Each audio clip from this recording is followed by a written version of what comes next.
সুপ্রিয় দর্শক, স্বাগত জানাচ্ছি।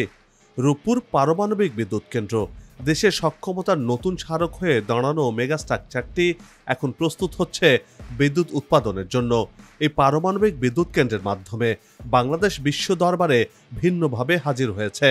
পরমাণু জ্বালানি ব্যবহার করে উৎপাদিত বিদ্যুৎ জাতীয় গ্রিডে যুক্ত হবে কবে, অর্থাৎ বাণিজ্যিক যাত্রা কবে শুরু হবে, পুরো বিদ্যুৎ কেন্দ্রটি কবে চালু হবে, পারমাণবিক বিদ্যুতের সঞ্চালন লাইন কোন পথ দিয়ে যাচ্ছে, এই বিদ্যুৎ কোন এলাকায় প্রথম সরবরাহ করা হবে, এসব প্রশ্নের উত্তর সহ রূপপুর পারমাণবিক বিদ্যুৎ কেন্দ্রের উৎপাদন ও সঞ্চালনের আদ্যপান্ত নিয়ে সাজিয়েছি এবারের পর্বটি। বিস্তারিত জানতে পুরো ভিডিওটি দেখুন। দর্শক, চলুন চলে যাই মূল ভিডিওতে।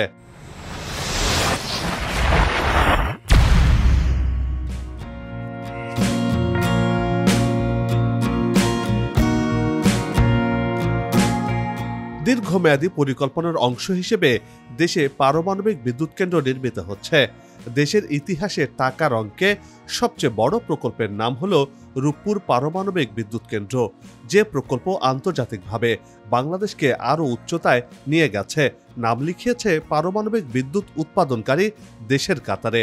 স্বপ্নময় এই পথে হাঁটতে সহযোগিতা করছে বন্ধুপ্রতিম দেশ রাশিয়া।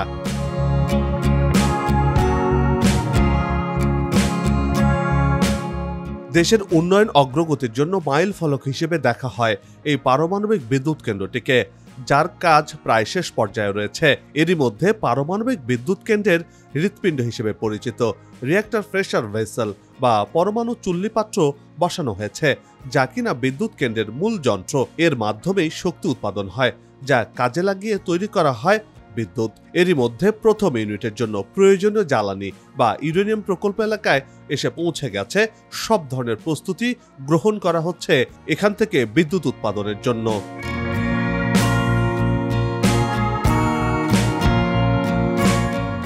প্রকল্প সূত্রে জানা গেছে, বড় আকারের স্টার্টআপ কর্মসূচির জন্য চূড়ান্ত প্রস্তুতির দিকে এগিয়ে চলছে রূপপুরের বিদ্যুৎ কেন্দ্রটি। চলছে পুঙ্খানুপুঙ্খ পরীক্ষা নিরীক্ষা আর জ্বালানি লোডিং এর প্রস্তুতি। তবে কমিশনিং এর আগে সূক্ষ্ম যন্ত্রপাতিগুলোকে অন্তত ১৫০০ পরীক্ষা চালানো হবে বলে জানা গেছে। পরমাণু বিশেষজ্ঞদের মতে, এত অল্প সময়ের মধ্যে পরমাণু বিদ্যুৎ কেন্দ্র নির্মাণে নতুন রেকর্ড গড়তে যাচ্ছে বাংলাদেশ। এর মাধ্যমে সক্ষমতার নতুন ধাপে পা রাখছে রক্ত দিয়ে নাম লেখানো লাল সবুজের বাংলাদেশ।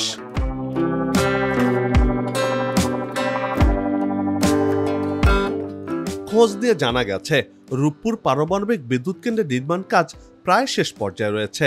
চলতি বছরের অক্টোবর মাসে বিদ্যুৎ কেন্দ্রটি পরীক্ষামূলকভাবে চালু করা হবে। ডিসেম্বরের আগে সব প্রক্রিয়া সম্পন্ন করার পর জ্বালানি লোড করা হবে। চলতি বছরের ডিসেম্বরেই দেশের প্রথম পারমাণবিক বিদ্যুৎ কেন্দ্রের প্রথম ইউনিট চালু করা হবে বলে গণমাধ্যমকে জানিয়েছেন প্রকল্প সংশ্লিষ্টরা। এর মাধ্যমে চূড়ান্তভাবে বাণিজ্যিক যাত্রা শুরু করবে রূপপুর পারমাণবিক বিদ্যুৎ কেন্দ্র।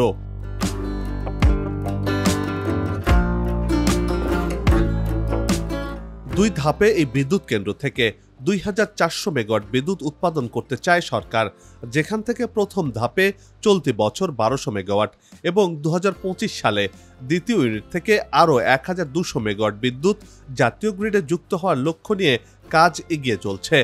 দেশের প্রথম পারমাণবিক বিদ্যুৎ কেন্দ্রটি পুরোপুরি চালু হলে ২৪০০ মেগাওয়াট বিদ্যুৎ জাতীয় গ্রিডে যোগ হবে, যার মাধ্যমে অল্প খরচে বিদ্যুৎ পাওয়া যাবে।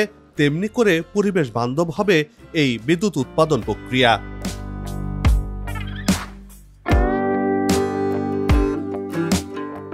আর এই বিদ্যুৎ গ্রাহক পর্যায়ে পৌঁছে দিতে নির্মিত হচ্ছে সঞ্চালন লাইন।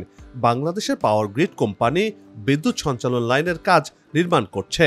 পাবনার ঈশ্বরদী রূপপুর পারমাণবিক বিদ্যুৎ কেন্দ্র থেকে বগুড়া ৪০০/২৩০ কেভি গ্রিড উপকেন্দ্র পর্যন্ত ৮৯.৯২ কিলোমিটার দীর্ঘ ৪০০ কেভি সিঙ্গেল সার্কিট সঞ্চালন লাইন নির্মাণ কাজ শেষ হয়েছে।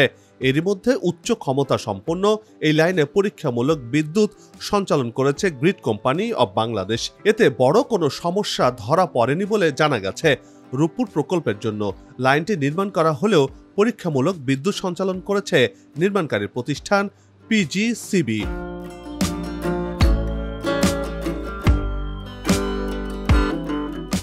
রূপপুর পারমাণবিক বিদ্যুৎ প্রকল্পের প্রথম ইউনিটের বিদ্যুৎ সরবরাহের জন্য কয়েকটি উচ্চ ক্ষমতা সম্পন্ন গ্রিড লাইনের প্রয়োজন রয়েছে, আর এসব গ্রিড লাইনের বেশ কয়েকটি নির্মাণ কাজ এরই মধ্যে শেষ হয়েছে। আরও কয়েকটি নির্মাণ কাজ এগিয়ে চলছে বলে জানা গেছে। এর মধ্যে রূপপুর থেকে বগুড়া পর্যন্ত 89.92 কিলোমিটার, রূপপুর থেকে বাঘাবাড়ি পর্যন্ত 60 কিলোমিটার গ্রিড লাইনের নির্মাণ কাজ শেষ হয়েছে। প্রথমবার রূপপুর বাঘাবাড়ি লাইনের পরীক্ষামূলক বিদ্যুৎ সঞ্চালনের পর দ্বিতীয়বার রূপপুর বগুড়া লাইনে বিদ্যুৎ সঞ্চালন করা হয়েছে।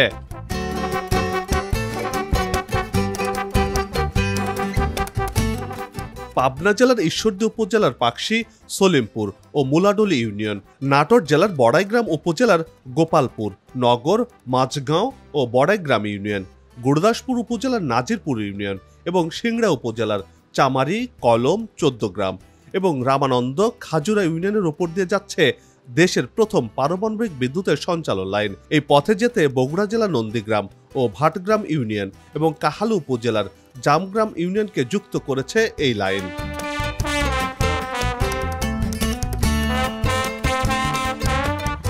পারমাণবিক বিদ্যুৎ পৌঁছে দিতে নতুন এ দুটি লাইনের বাইরে রূপপুর থেকে গোপালগঞ্জ পর্যন্ত 144 কিলোমিটারের গ্রিড লাইনের নির্মাণ কাজ এগিয়ে চলছে।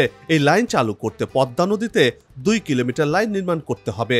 অপরদিকে দ্বিতীয় ইউনিট চালু হলে 147 কিলোমিটার রূপপুর ঢাকা বিদ্যুৎ লাইন চালু করতে হবে, যার মধ্যে বৃহত্তম 14 কিলোমিটার যমুনা নদীর মধ্যে পড়েছে।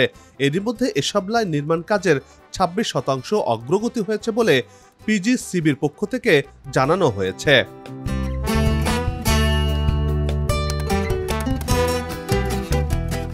সব প্রস্তুতি শেষ হলে আগামী ডিসেম্বরে রূপপুর বিদ্যুৎ কেন্দ্রের প্রথম ইউনিটের বাণিজ্যিক উৎপাদন শুরু হবে।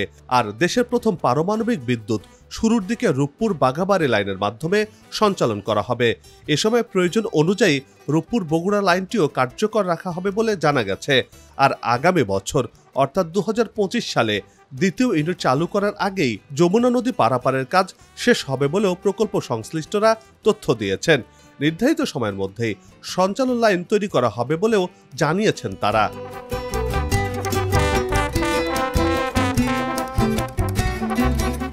আন্তর্জাতিক মানদণ্ড মেনেই বাংলাদেশ বিশ্বে 33তম দেশ হিসেবে নিউক্লিয়ার ক্লাবের সদস্য হয়েছে। রূপপুর প্রকল্প পরিবেশ বান্ধব বিদ্যুৎ প্রকল্প। এই বিদ্যুৎ কেন্দ্রটি দেশের জিডিপিতে 2% অবদান রাখবে বলে এক গবেষণা প্রতিবেদনে উঠে এসেছে। রূপপুর পারমাণবিক বিদ্যুৎ কেন্দ্রটি বাংলাদেশের উন্নয়ন ও জলবায়ুর উন্নয়নে গেম চেঞ্জার হিসেবে কাজ করবে বলে মনে করছেন বিশেষজ্ঞরা।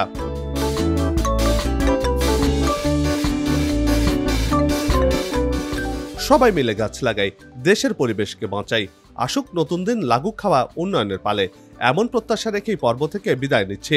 তবে যাবার আগে সেই একই অনুরোধ, যেখানে সেখানে ময়লা আবর্জনা ফেলবেন না, পরিবেশের ক্ষতি করবেন না, অযথা হর্ন বাজাবেন না, আপনার দেশের সৌন্দর্য রক্ষায় পোস্টার লাগানো থেকে বিরত থাকুন। চ্যানেলটিতে যদি নতুন হয়ে থাকেন আর ভিডিওটি ভালো লাগে তাহলে চ্যানেলটি সাবস্ক্রাইব করে ভালোবাসায় আবদ্ধ করবেন। ভালো লাগা না লাগার বিষয়টি কমেন্টে লিখে জানাবেন। কি ধরনের ভিডিও দেখতে চান তাও জানানোর অনুরোধ রইল। আগামীতে আবার দেখা হবে নতুন কোনো জায়গা, তথ্য, ইতিহাস আর উন্নয়ন চিত্র নিয়ে।